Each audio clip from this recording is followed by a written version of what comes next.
Kron tech reporter Gabe Slate breaks it down.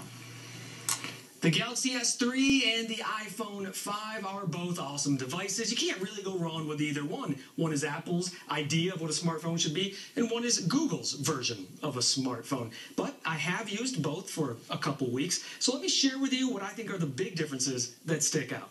Apple's iPhone 5 is in my left hand. The Android Galaxy S3 is in my right. The S3 has a bigger screen. It features a 4.8-inch screen compared to the iPhone's 4-inch screen. So if you do a lot of web surfing, watching videos, reading text, the bigger screen on the S3 can pay off. They have about the same weight and thickness. The S3 takes on a little more of a curved shape, while the iPhone 5 keeps its more square, boxy shape iPhones are known for. The phones cost the same, they're offered by the same carriers, except the S3 is also featured on T-Mobile's network. Many features of these phones perform about the same. The battery life, the camera, the quality of the display, the speed, all great on both devices. Very comparable. They both have a few unique features that the other one does not have, but those are kind of novelty things, not worth deciding over. So bottom line, if you use iTunes, if you own music, TV shows, movies in iTunes, you should go with the iPhone, simply for the convenience of that. Apple devices sync with iTunes better than any other device. If you really like the idea of talking to your phone, typing less, using voice commands,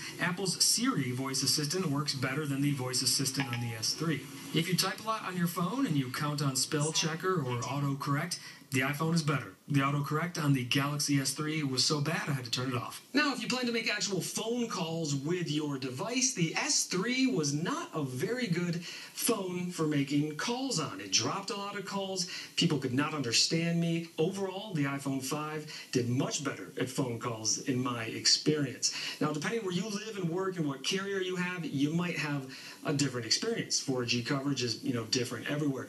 But at the end of the day, that was a deal breaker for me, so I would advise taking the iPhone 5 over the Galaxy S3. Gabe Slate, Kron 4 News.